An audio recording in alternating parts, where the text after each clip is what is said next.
jungle. ચાલો મિત્રો, હવે આવે છે 9મો દાખલો. બરાબર છે? 9માની રકમ જો જેડબલીમાં તમારે ગભરાવાનું નહીં, બહુ સહેલા દાખલા બનતા હોય છે. ખાસ ધ્યાન આપજો. શ્રેણી કે I0 0I તો એની ફોરેન ઘાત n પ્રાકૃતિક છે. બરાબર, ખાલી જગ્યા. ઓકે, ઓપ્શનમાં બધા શ્રેણી આપ્યા છે.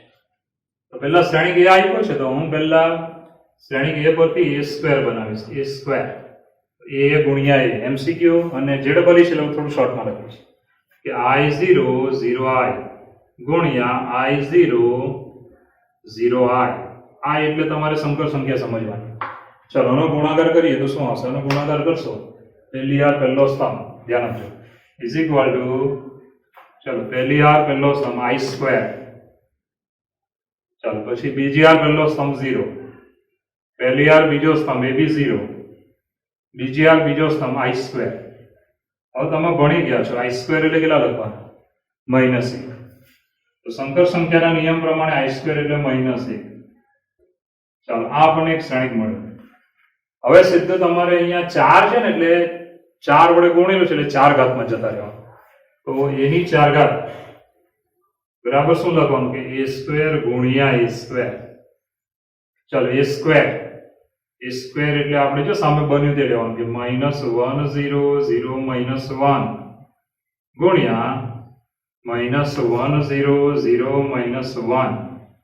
ચલો આનું સાદરૂપ કરીશું તો ગુણાકાર કરીએ તો શું આવશે? જો પહેલી આર પહેલો સ્તંભ -1 +1, બીજી આર પહેલો સ્તંભ 0, પહેલી આર બીજો સ્તંભ 0, બીજી આર બીજો સ્તંભ -1. ચાલો આવો શ્રેણિક મળ્યો આપણને. હવે મિત્રો આપણે લઈએ છીએ a ની 4 ઘાતની n ઘાત. બરાબર છે? અને આ છે એકમ શ્રેણી. આ એકમ શ્રેણીને તમે I નામ આપી શકો છો. બરાબર છે? તો અહીંયા n ઘાત લીધી તો એકમ શ્રેણીકની n ઘાત, બંને બાજુ n ઘાત લેવાની. હવે ઘાતની ઘાત તો ગુણાકારમાં જ આવશે, માટે a ની ઘાતમાં આવશે 4n. અહીંયા n કેવું લેવાનું? પ્રાકૃતિક છે. ચાલો પેલી બાજુ એકમ શ્રેણિક તમે ગમે તેટલી વાર ગુણશો ને, ગમે તેટલી વાર, તો એકમ શ્રેણિક પોતે જ આવશે I. તો આવી રીતે વિચારવાનું, કારણ કે I ગુણ્યા I ગુણ્યા I અપ ટુ ગુણ્યા I કૌંસમાં n વખત, તો જવાબમાં I જ આવશે. એકમ શ્રેણિક પોતેનું પોતે ગુણ્યા જ કરો એટલે એકમ શ્રેણિક જ આવે. ચાલો તો એકમ શ્રેણિક એટલે કયો થાય? 1 0 0 1. તો કયો ઓપ્શન જવાબમાં દેખાય? Answer number C. માટે આન્સર નંબર C. તો દાખલા જોઈને ગભરાવાનું નહીં. દાખલામાં વિચારો ને તો દાખલા સહેલા હોય છે. તો પહેલેથી જુઓ શું કહે છે. તો આપણે પહેલેથી જુઓ તો શ્રેણી કે આપેલો છે, એમાં સંકર સંખ્યા છે. I એટલે સંકર સંખ્યા, ઇમેજનરી પાર્ટ, a⁴n બરાબર ખાલી જગ્યા n પ્રાકૃતિક છે. તો પહેલા આપણે બનાવવાનો a સ્ક્વેર. ચાલો a ગુણ્યા a એટલે તમને મળ્યું આ પદ I સ્ક્વેર એટલે શું લખવાનું? -1. ચાલો હવે ડાયરેક્ટ 4 ઘાતમાં જતા રહો. a સ્ક્વેર ગુણ્યા a સ્ક્વેર એટલે તમને મળી ગયો એકમ શ્રેણિક I. ચલો બંને બાજુ n ઘાત કરી દેવાની, બંને બાજુ n ઘાત, I ની n ઘાત, ઘાતની ઘાત ગુણાકારમાં આવે 4n. I ની n ઘાત એટલે I જ આવશે. I ગુણ્યા I ગમે એટલી વાર કરો I જ આવશે. હવે I આવી ગયો એટલે શું આપણે લખવાનું? 1 0 0 1, જે આપણો ઓપ્શન છે C. માટે જવાબ આવ્યો C. સહેલું રાખે છે. ચલો મિત્રો, જેડબલીમાં આગળ વધીએ. નિશ્ચાયક શ્રેણિક આ બધાનું જેડબલી આપણે ભણવાનું છે. અત્યારે આપણે શ્રેણિકનું જેડબલી લઈ રહ્યા છીએ. બરાબર છે? તો જેડબલીમાં આગળ વધીએ તો 10મો દાખલો લેવાનો. જો a into adjoint of a is equal to 8i, જ્યાં a 3x3 શ્રેણી છે, તો determinant of a is equal to dash. બરાબર છે? તો સૌપ્રથમ આ જે a into adjoint of a is equal to 8i તમને આપેલું છે. રેડી? તો એના માટે પહેલા આપણે જરાક આવું લખવાનું, ધ્યાન આપજો શું આવે તે જુઓ. તો પહેલા તો a into adjoint of a બરાબર છે is equal to 8i છે. હવે હું બંને બાજુએ નિશ્ચયક લઉં છું. તો બંને બાજુએ નિશ્ચયક લઈએ તો determinant of a into adjoint of a is equal to determinant of 8i. આવી બંને બાજુ આપણે શું લીધું? નિશ્ચયક. હવે આ શ્રેણિક છે અને આ સહવયવ શ્રેણિક છે. હવે બે શ્રેણિક નિશ્ચયકમાં ગુણાકારમાં હોય તો બંનેને નિશ્ચયક સેપરેટ લઈ શકો છો. તો ડાબી બાજુમાં નિશ્ચયક separate determinant of A into determinant of adjoint of A, બરાબર છે. આવી રીતે. હવે મિત્રો આ સાઈડ જુઓ, આમાં 8 બહાર ન નીકળે એટલે તમારે આને આવી રીતે વિચારવાનું. ખાસ ધ્યાન આપજો, અહીંયા એકમ શ્રેણિક છે એટલે તમારે જોવાનું 3x3 શ્રેણિક હોય તો એકમ શ્રેણિકમાં પણ 3 હાર અને 3 સ્તંભ લેવાના. તો આપણે અહીંયા આમ લખી શકાય 8 ગુણ્યા એકમ શ્રેણિક કેવો છે તો ભાઈ આપણી પાસે છે 1 0 0 0 1 0 અને 0 0 1. આવી રીતે 8 વડે હું શ્રેણિકને ગુણીશ, એનો મતલબ શ્રેણિકના બધા ઘટકને 8 વડે ગુણવા, તો બરાબર આવે શ્રેણિક 8 0 0 0 8 0 0 0 8. આવી રીતે.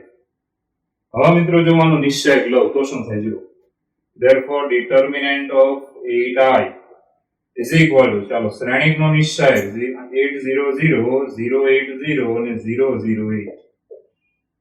આ શું લીધું તો શ્રેણિકનો નિશ્ચયક. શ્રેણિકનો નિશ્ચયક. હવે વિસ્તરણ કરી નાખવાનું સીધું જ. તો 8 into 8 8 64 minus 0 બરાબર 64 એટલે 8 ની 2 ઘાત ગુણ્યા 8 એટલે આપણે શું લખવાનું 8 ની 3 ઘાત.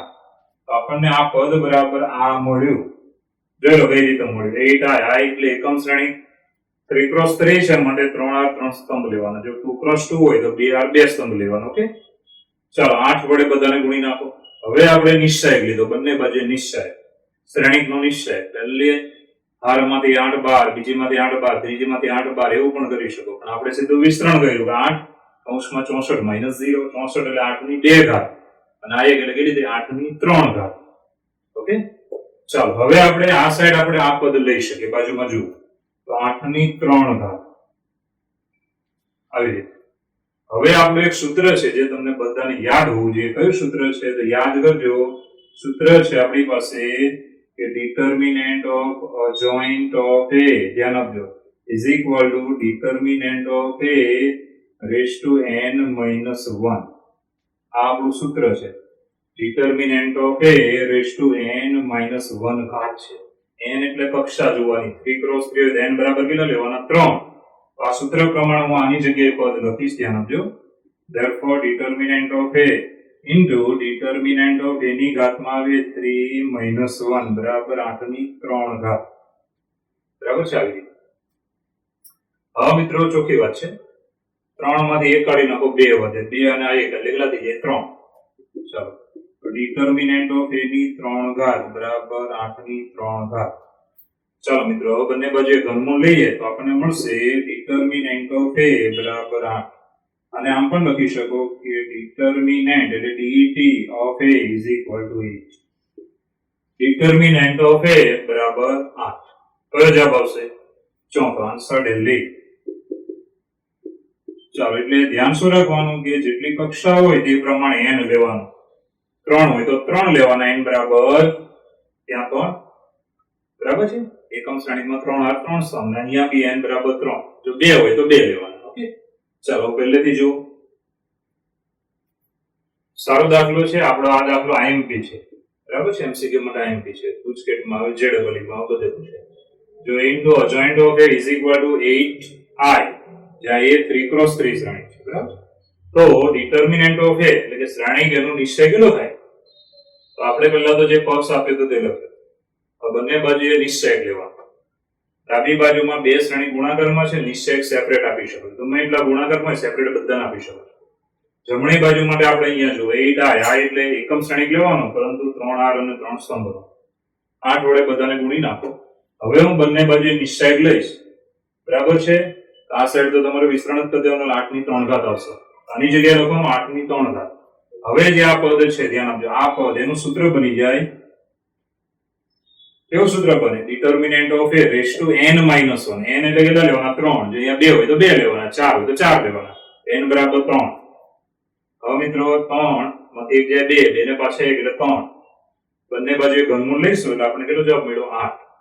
માટે શ્રેણિક એના નિશ્ચયકનું મૂલ્ય કેટલું આવ્યું 8. તો જવાબ છે D for Delhi. ઓકે, જો સહેલો છે, એટલો બધો કઈ ડેન્જર નથી. જોવાનું, જો એ 3x3 શ્રેણિક હોય અને p' AP બરાબર a, આમ a નહીં ઉડાડી નાખો ને, આપણું બીજગણિતની જેમ નહીં ઉડાડવાનું કે a ઉડી ગયા. તો પી શ્રેણિક પી ના નિશ્ચયકનું મૂલ્ય ખાલી જગ્યા છે. તો પી ના નિશ્ચયકનું મૂલ્ય મારે લેવાનું છે, ધ્યાન આપજો. તો પહેલા તો આપણે શું કરીએ કે આ આપ્યું છે તે હું લઈશ કે પી ડેશ એપી બરાબર એ. હવે મિત્રો બંને બાજુ નિશ્ચય લઈએ છીએ. Determinant of P dash AP બરાબર ડિટર્મિનન્ટ ઓફ એ. હવે ખાસ ધ્યાન આપજો, ગુણાકારમાં હોય તો સેપરેટ નિશ્ચયક લઈ શકો છો. નિશ્ચયક છે, માનંક નથી, ધ્યાન રાખવાનું. તો determinant of P dash determinant of A અને determinant of P is equal to determinant of A. ત્રણે સેપરેટ નિશ્ચયક આપ્યો. પેલી બાજુનું પદ આ બાજુ લઈશું. અને બીજી ખાસ વાત કે પી ડેશ અને પી એ બંનેના નિશ્ચયકનું મૂલ્ય સરખું આવે. કોઈ પણ ધ્યાન આપજો, કોઈ પણ નિશ્ચયક હોય બરાબર, એનું મૂલ્ય આપણે લીધું અને એની બધી આરને સ્તંભમાં ફેરવી નાખો અને પછી મૂલ્ય લો તો બી સરખું જ આવે. એટલે આ બંનેના મૂલ્ય કેવા આવે? સરખા. ચાલો, પેલી બાજુનું પદ આ બાજુ, આની જગ્યાએ લખવાનું પી.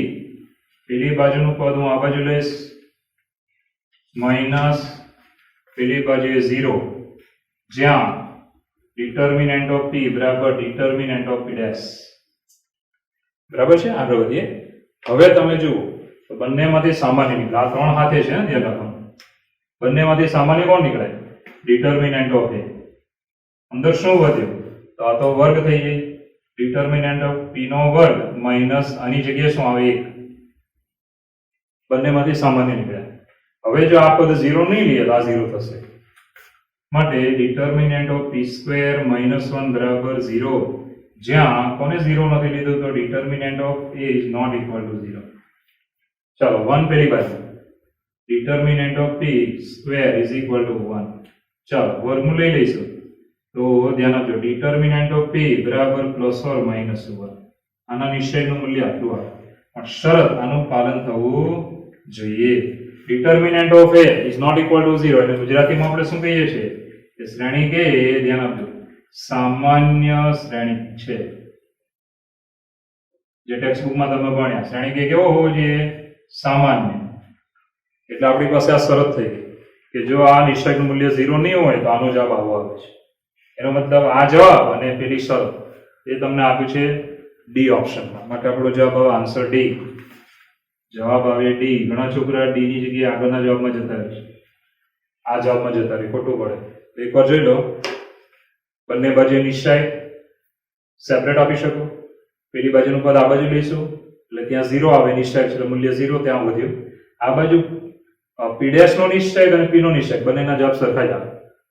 ચાલો, એટલે પી ડેશ ની જગ્યાએ શું લખવાનું? નિશ્ચયક પી ડેશ બરાબર પી લઈ લેવાનું. હવે સામાન્ય લેવાનું એટલે પી ડેશ નિશ્ચયક જે છે એની જગ્યાએ પી લીધો છે. હવે નિશ્ચયક પી ગુણાકાર એટલે વર્ગ. આની જગ્યાએ 1 વધે, આની જગ્યાએ 1 વધે, કારણ કે સામાન્ય લીધું છે. હવે તમે આની બરાબર 0 ન લો તો આની બરાબર 0. 1 પેલી બાજુ વર્ગમૂળ લીધું, માનાંક નથી, આ નિશ્ચય છે તો મૂલ્ય એવું +1 -1. શરત આ થઈ, આને કહેવાય સામાન્ય શ્રેણી. નિશ્ચયકનું મૂલ્ય 0 નથી, માટે શ્રેણી કેવો થાય? સામાન્ય શ્રેણી. તો જવાબ કયો આવશે? ડી. ચલો મિત્રો, 12મો દાખલો. તો 12મા દાખલાની રકમ શું આપી જુઓ. જો એ કોઈ વાસ્તવિક સંખ્યાઓનો શ્રેણી હોય, બરાબર, અંદર બધી વાસ્તવિક સંખ્યા છે, સંકર સંખ્યા નથી, જેના માટે a67 is equal two a inverse હોય તો ખાલી જગ્યા. તો કયો ઓપ્શન સાચો પડે તે આપણે લાવવાનો છે.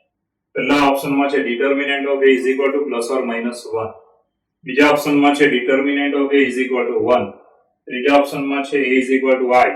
અને ચોથો ઓપ્શન છે વિકર્ણ શ્રેણી છે. ઓકે, તો સૌપ્રથમ જે આપ્યું તે પદ આપણે લઈએ. a67 is equal two a inverse.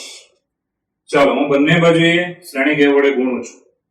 બંને બાજુએ જો a વડે ગુણીએ તો a a67 is equal two a inverse. શ્રેણી a વડે ગુણ્યા, બરાબર. આ બાજુ થઈ જાય 68 ઘાત. પેલી બાજુ એ થઈ જાય, તમને બધાને ખબર છે કે શ્રેણિક અને અભ્યસ્ત શ્રેણિકનો ગુણાકાર શું થવાનો? એકમ શ્રેણિક એટલે i. રેડી? હવે મિત્રો આગળ વધીએ તો બંને બાજુએ હું ડિટર્મિનન્ટ લઉં છું. બંને બાજુએ જો ડિટર્મિનન્ટ લેવામાં આવે તો અહીંયા આવશે ડિટર્મિનન્ટ ઓફ a68 બરાબર ડિટર્મિનન્ટ ઓફ i. શ્રેણિકના નિશ્ચય કીધા. હવે મિત્રો બહુ ચોખ્ખી વાત છે કે અહીંયા આ પદને આપણે જાણીએ છીએ એકમ શ્રેણીકો એટલે 1 0 0 0 1 0 0 0 1 ધારો કે એ એકમ શ્રેણી. હવે એનો નિશ્ચય લેશો તેનું વિસ્તરણ કરો તો જવાબ કેટલો આવે? 1. એકમ શ્રેણીકના નિશ્ચયકનું મૂલ્ય હંમેશા 1 આવે ઇઝ ઇક્વલ ટુ 1.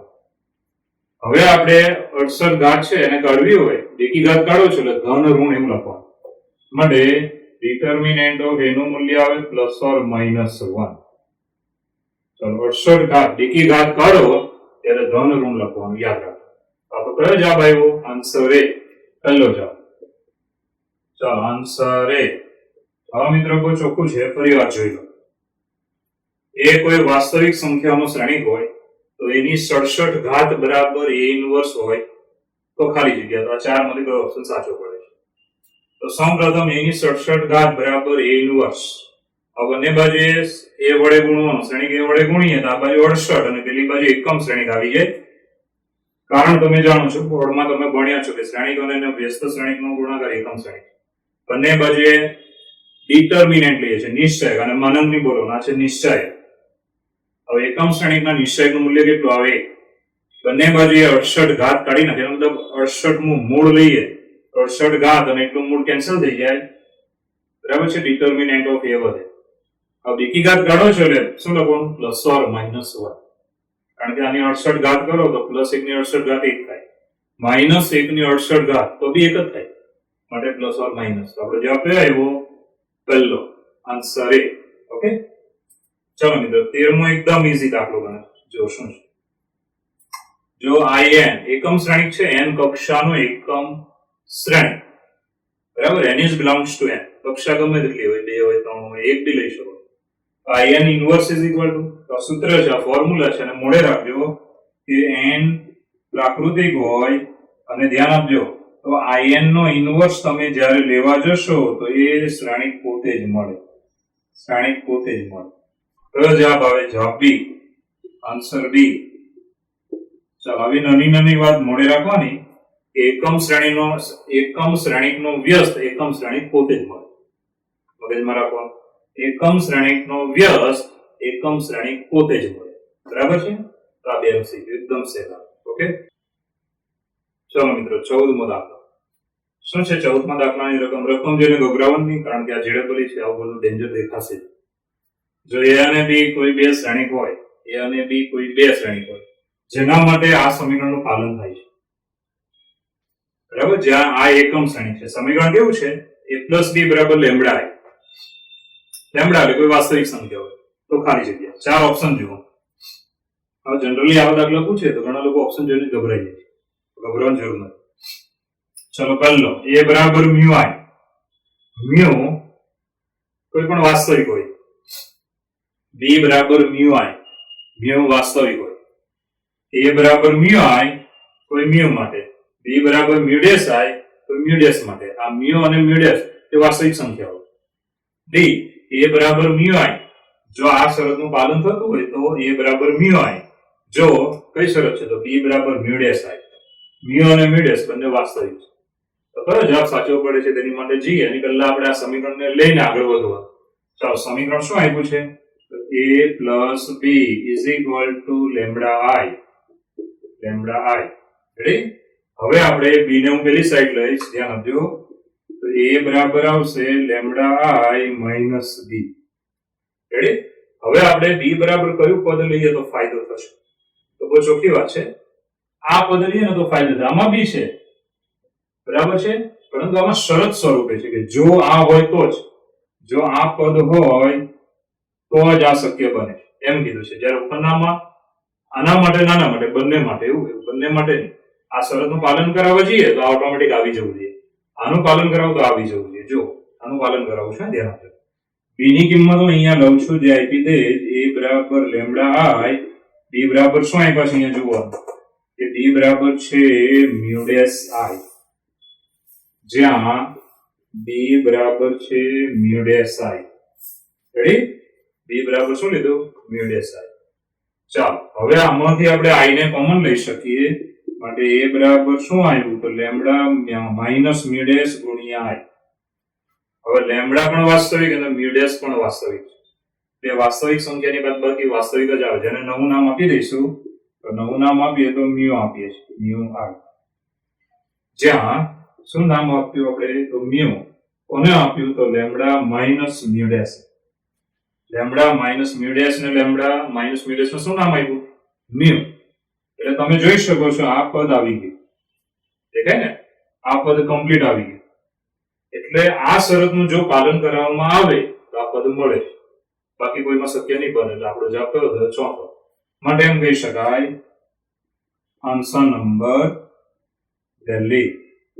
ચોથો જવાબ. તો ફરી વખત જોઈ લો. બહુ ઈઝી દાખલો છે, કોઈ ડેન્જર નથી કે ના આવડે, પણ આ બધું મ્યુ ને મ્યુડેસ ને એવું જોયું ને એટલે દાખલો પૂરો થઈ જાય. છોકરો એમ કે નહીં આવડે, આપણે ધ્યાન રાખવાનું, આપણને આવડવો જોઈએ. a પ્લસ બી બરાબર લેમ્બડા આઈ. બરાબર છે? બી ને બે બાદ લીધો. હવે તમારે બી શ્રેણિક એવો લેવાનો છે કે એ શ્રેણિક બનવો જોઈએ. આ બનવો જોઈએ તો બી મેં આ લીધો મ્યુડેસ આઈ. બી ની જગ્યાએ મ્યુડેસ આઈ લઈ લેવાનું. એટલે શરત થઈ ગઈ કે જો આ લેવામાં આવે તો, જો આ લેવામાં આવે તો દાખલામાં તમે આ લાવી શકો છો. તો મેં લઈ લીધું. ચાલો, હવે આમાંથી આઈ કોમન નીકળે અને આ જે પદ છે આ સંખ્યા જ છે. લેમ્બડા અને મ્યુડેસ બંને વાસ્તવિક છે. બાદબાકી કરો તો વાસ્તવિક જવાબ જ આવે. એટલે નવું નામ આપી દીધું મ્યુ. એની જગ્યાએ મ્યુ લખો એટલે એક્ઝેક્ટ આવી ગયું. માટે જો આનું પાલન કરવામાં આવે એટલે આ લેવામાં આવે તો બીજું મળે છે. માટે આન્સર ડી. આટલો ઈઝી દાખલો. ચલો મિત્રો આગળ વધીશું. 15મો દાખલો. શું કીધું કે જો a અને b કોઈ 3x3 પ્રકારના શ્રેણિક હોય તથા a' બરાબર -a અને b' બરાબર b. બરાબર છે? આ બે પક્ષ તથા હજુ એક ત્રીજો પક્ષ કે લેમ્બડા ab પ્લસ 3ba અસમિત શ્રેણિક હોય. લેમ્બડા ab પ્લસ 3b અસમિત શ્રેણિક હોય. અસમિત શ્રેણિક કોને કહેવાય? તો યાદ કરો, આપણે ભણ્યા તે પ્રમાણે કે a' બરાબર શું આવી જવું જોઈએ? Minus a. જો a' બરાબર માઇનસ a આવી જાય તો શ્રેણિક એને કેવો કહેવાય? અસમિત શ્રેણિક. સમિત શ્રેણિક કોને કહેવાય? તો a' બરાબર a, a' બરાબર a તો સમિત, a' બરાબર માઇનસ a તો અસમિત અથવા બીજું નામ છે વિસમિત. ઓકે, અસમિત અથવા બીજું નામ છે વિસમિત. હવે મિત્રો આપણે આને પક્ષ તરીકે લઈને આગળ વધીશું. અસમિત શ્રેણિક છે તો આની બરાબર આપણે આનો ડેશ કરીએ તો આની બરાબર શું આવે? તો માઇનસ શ્રેણિક આવશે. જો એનો ડેશ કરીએ તો માઇનસ શ્રેણિક. એવી રીતે આને લખવાનું. ધ્યાન આપજો, અહીંયા બહુ ઈઝી વાત છે કે આપણી પાસે છે લેમ્બડા ab પ્લસ 3ba અસમિત શ્રેણિક છે. ચાલો, અસમિત શ્રેણિક છે માટે એનો નિયમ આવો બને છે કે જો આનો પરિવર્ત શ્રેણિક લેવામાં આવે, પરિવર્ત એનો મતલબ એની હારને સ્તંભમાં ફેરવવામાં આવે. બરાબર? બધી હારને અનુરૂપ સ્તંભમાં ફેરવી કાઢીએ તો ડેશ. તો જવાબમાં માઇનસ અને એ શ્રેણિક પોતે મળે લેમ્બડા ab પ્લસ 3ba. એટલે આ કયું સૂત્ર લખ્યું? આ સૂત્ર લખ્યું a' બરાબર માઇનસ a, a' બરાબર માઇનસ a. આને કહેવાય અસમિત અથવા વિસમિત. હવે મિત્રો સાદુરૂપમાં આગળ વધીએ. હવે આ ડેશ સરવાળામાં જો શ્રેણિક હોય ને a plus b plus c તો ડેશ બધાને સેપરેટ આપી શકો છો. બરાબર છે? હું ડેશ આપું છું. લેમ્બડા સંખ્યા છે, એનો પરિવર્તન ના હોય એટલે લેમ્બડા એમ જ. ચાલો, ab નો ડેશ શ્રેણિકમાં આવે પરિવર્તન. ઓકે, લેમ્બડા તો સંખ્યા છે, 3 એ સંખ્યા છે એમ જ. ચાલો, ba નો ડેશ જમણી બાજુ જેમ છે તેમ જ આપણે લખીશું. જમણી બાજુમાં કોઈ ચેન્જીસ કરવા નહીં. ઓકે, હવે મિત્રો ab નો ડેશ એટલે તમે ફોર્મ્યુલા ભણી ગયા છો. કેવી ફોર્મ્યુલા છે? તો ab નો ડેશ ઇઝ ઇક્વલ ટુ લખી શકાય b dash into a dash. ક્રમ ઉલટો થઈ જાય. ab નો ડેશ એટલે શું લખી શકો? b dash a dash. ક્રમ બદલવાનો, ધ્યાન રાખજો. તો અહીંયા હું ક્રમ બદલું છું તો માટે આવશે lambda b dash into a dash. એ રીતે આમાં બી ક્રમ બદલાય 3 into a dash b dash. ચલો, જમણી બાજુ જેમ છે તેમ જ. જમણી બાજુમાં કોઈ ચેન્જીસ કરવાનો નહીં. ઓકે, હવે મિત્રો આમાં જુઓ ને, અહીંયા જુઓ, આ બંને પક્ષ વાપરવાનો ટાઈમ થઈ ગયો. a ડેશ બરાબર શું લખવાનું? માઇનસ a, b ડેશ બરાબર b. ચાલો, b ડેશ બરાબર આવશે b, a ડેશ બરાબર આવે માઇનસ a. જો પક્ષ વાપર્યો. બરાબર? એ રીતે અહીંયા a ડેશ બરાબર માઇનસ a અને b ડેશ બરાબર શું લખવાનું? b. જમણી બાજુમાં નો ચેન્જ, જમણી બાજુ જેમ છે તેમ જ. ચાલો, અહીંયા આપણે પક્ષ વાપર્યો. લખો તો સાઈડમાં લખી નાખીએ, કારણ કે પક્ષ એટલે રકમમાં આપેલી વસ્તુ, બરાબર, જેને યુઝ કરી શકો છો. ચાલો મિત્રો, હવે થોડું ગોઠવતા જઈશું, ધ્યાન આપજો. તો આ જે પદ છે તેને હું આગળ લઈ લઉં છું, આ પદને હું પાછળ લઈ લઈશ. ધ્યાન આપજો, માઇનસ 3ab પછી માઇનસ, ધ્યાન આપજો, લેમ્બડા ba. ચાલો, જમણી બાજુ જેમ છે તેમ જ, અથવા જમણી બાજુ તમે માઇનસ અંદર આપી દેશો તો બી ચાલશે. ચાલો, માઇનસ આપી દઈએ, minus lambda ab minus 3ba. હવે તમે બંને બાજુ સરખાવી શકો છો કે અહીંયા જે 3 દેખાય તે તમને લેમ્બડાની જગ્યાએ દેખાય, બાકી બધું તો સરખું જ છે. એ રીતે આમાં બી લેમ્બડા 3 દેખાય. જો ab સહગુણક માઇનસ 3, ab સહગુણક માઇનસ લેમ્બડા, એટલે લેમ્બડા બરાબર કેટલા થાય? 3. ba સહગુણક જો માઇનસ લેમ્બડા, ba સહગુણક માઇનસ 3, માઇનસ લેમ્બડા બરાબર માઇનસ 3, માટે લેમ્બડા બરાબર કેટલા થયા? 3. માટે લેમ્બડા બરાબર છે 3. ચાલો, કયો જવાબ છે? તો પહેલો, માટે આન્સર એ. ચાલો, પહેલો જવાબ. હવે ફરીવાર દાખલો રિપીટ કરીએ છીએ. સહેલા હોય છે, ખાલી થોડું લોજિક હોય છે, મગજ ચલાવવાનું ઈઝી દાખલા છે.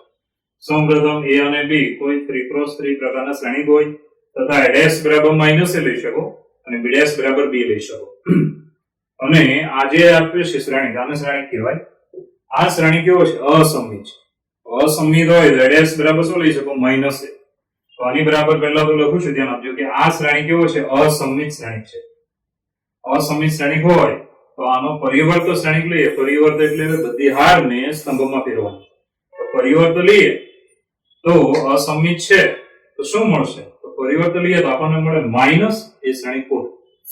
a' બરાબર માઇનસ એ પ્રમાણે a' બરાબર માઇનસ એ. હવે આપણે ડાબી બાજુમાં ડેશ સરવાળા બાદબાકીમાં ડાયરેક્ટ સેપરેટ આપી શકો. તો શ્રેણિકને આપવાના, શ્રેણિક કહેવાય, એ બંનેને ડેશ આપવાના. હવે ગુણાકારમાં છે તો તમારે નિયમ આવવો આવે, ab નો ડેશ બરાબર b' into a'. ચાલો, ab નો ડેશ એટલે b' a', ba નો ડેશ a' b'. હવે આપણે શું લખવાનું? તો b' બરાબર b લખવાનું અને a' બરાબર માઇનસ a લખવાનું. કેમ? કારણ કે અહીંયા પક્ષ છે આપણો. એ રીતે a' બરાબર માઇનસ a, b' બરાબર b. હવે મિત્રો આગળ વધીએ તો, અને આ પાછળના પદને આગળ લખ્યું. કેમ લખ્યું? જબા સાથે સરખાવવા. ચાલો, આ પદને પાછળ લખ્યું, અહીંયા માઇનસ બંનેને આપી દો. પછી તમે લેમ્બડા બરાબર જોઈ શકો, લેમ્બડા બરાબર 3, લેમ્બડા બરાબર 3, એટલે લેમ્બડા બરાબર કેટલા આવે? 3, જે આપણો જવાબ છે. ઓકે, ચલો મિત્રો, 16મો દાખલો. 16મો દાખલો સહેલો છે, પરંતુ આના પરથી કંઈ ખબર પડે તો. બાકી સહેલો છે. જો શું કીધું? x³ + px + q બરાબર 0. આ તમને ત્રિઘાત સમીકરણ આપ્યું છે, બરાબર. ચલ x માં ત્રિઘાત સમીકરણ ના 3 ઉકેલ.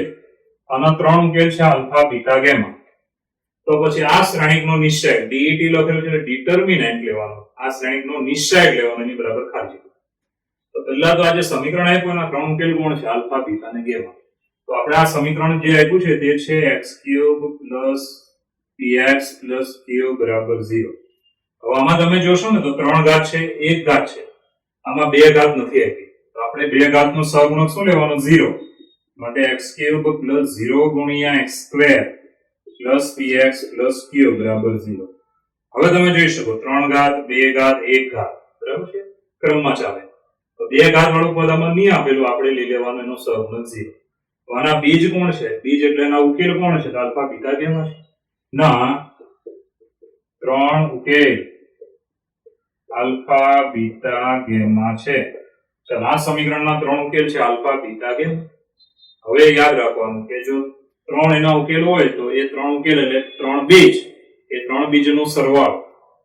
માટે ત્રણેય બીજનો સરવાળો બરાબર આવે, ધ્યાન આપજો, શું આવે? તો માઇનસ x² નો સહગુણક ભાગ્યા x ની 3 ઘાત નો સહગુણક. ચાલો, સૂત્ર મોડે રાખવાનું. ત્રણેય ઉકેલનો સરવાળો, એનો મતલબ ત્રણેય બીજનો સરવાળો બરાબર માઇનસ x² નો સહગુણક છેદમાં x³ નો સહગુણક. તમે પેલા 2 ઘાત માટે ભણેલા ને કે માઇનસ b/a x નો સહગુણક છેદમાં x² નો સહગુણક. એ રીતે આમાં આવે માઇનસ b/a. તો શું આવે તો x સ્ક્વેર નો સહગુણક છેદમાં x ક્યુબ નો સહગુણક x સ્ક્વેર નો સહગુણક 0 અને x ક્યુબ નો સહગુણક કેટલો છે તો આનો સહગુણક કહેવાય 1. ચાલો 0 ભાગ્યા 1 બરાબર 0. આ પણ એક પદ મળી ગયું. આ શું મળ્યું આલ્ફા બીટા ગેમા ત્રણેયનો સરવાળો કેટલો છે 0. ચાલો આને હું નંબર 1 આપું. હવે મિત્રો આ શ્રેણીમાં શું લેવાનું છે નિશ્ચય. તો સીધો નિશ્ચય જ લખવાનો કે નિશ્ચય alpha beta gamma alpha beta. ચાલો આ મેં નિશ્ચય લઈ લીધો. આ શ્રેણીનો નિશ્ચય બરાબર છે સીધો સંકેત જ લઈ લો. હવે આપણે શું કરીએ તો પહેલી હારમાં બીજી ત્રીજી ઉમેરીશું. ચાલો પહેલી હારમાં બીજી ત્રીજી હાર તમે ઉમેરશો તેનો સંકેત કેવો બનશે વિચારો. તેનો સંકેત આવો બને કે r1 બદલાય છે શું ક્રિયા થાય છે તો r1 + r2 + r3. એનો મતલબ ત્રણેય હારનો સરવાળો પહેલી હારમાં કરવાનો.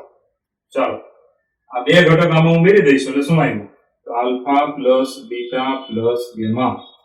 એ રીતે આ બે ઘટક અહીંયા ઉમેરી દો એટલે શું આવ્યું તો alpha plus beta plus gamma. એ જ રીતે આ બે ઘટકને અહીંયા ઉમેરી દો એટલે શું આવે alpha plus beta plus gamma. સીધી વાત છે બરાબર. બાકીની બે હાર જેમ છે તેમ જ કે બીટા ગેમા આલ્ફા. ચાલો ગેમા આલ્ફા બીટા. હવે આપણે જે બનાવેલું છે તે નંબર 1 જુઓ કે આ ત્રણનો સરવાળો કેટલો થાય છે 0. તે આપણે મૂકી દઈશું તો ઇઝ ઇક્વલ ટુ નિશ્ચયમાં 0 0 0. ચાલો બીટા ગેમા આલ્ફા અને ગેમા આલ્ફા બીટા. શું આપણે વાપર્યું કારણ કે નંબર 1. હવે કોઈ પણ નિશ્ચયકમાં એક હાર અથવા કોઈ બી એક સ્તંભના બધા જ ઘટક 0 હોય તો નિશ્ચયકનું મૂલ્ય શું થાય 0. તો ઇઝ ઇક્વલ ટુ 0. બરાબર છે. હવે મિત્રો આ જવાબ આપણો આવ્યો છે 0. જે તમે જોઈ શકો છો આન્સર કયો છે ડેલી માટે આન્સર ડી. ચાલો આન્સર ડી. તો એકદમ ઈઝી દાખલો છે. ચલો રિપીટ કરીએ બીજી વાર. x³ + px + q બરાબર 0 ના 3 ઉકેલ એટલે બીજો શબ્દ છે બીજ. બરાબર છે.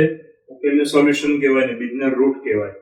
આલ્ફા બીટા ગેમા હોય તો આ શ્રેણીનો નિશ્ચય બરાબર ખાલી જગ્યા. તો પહેલા તો જે સમીકરણ આપ્યું તે લઈ લેવાનું. આમાં બે ઘાત વાળું પદ નથી તો સહગુણક 0 લઈને લખવાનું. આના 3 ઉકેલ છે આલ્ફા બીટા ગેમા તો 3 ઉકેલનો સરવાળો 3 બીજનો સરવાળો બરાબર -b/a.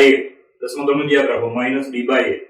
તો -b/a એટલે જોવાનું b/a એટલે શું આવે તો b એટલે આને કહેવાય b, આનો સહગુણક કહેવાય a.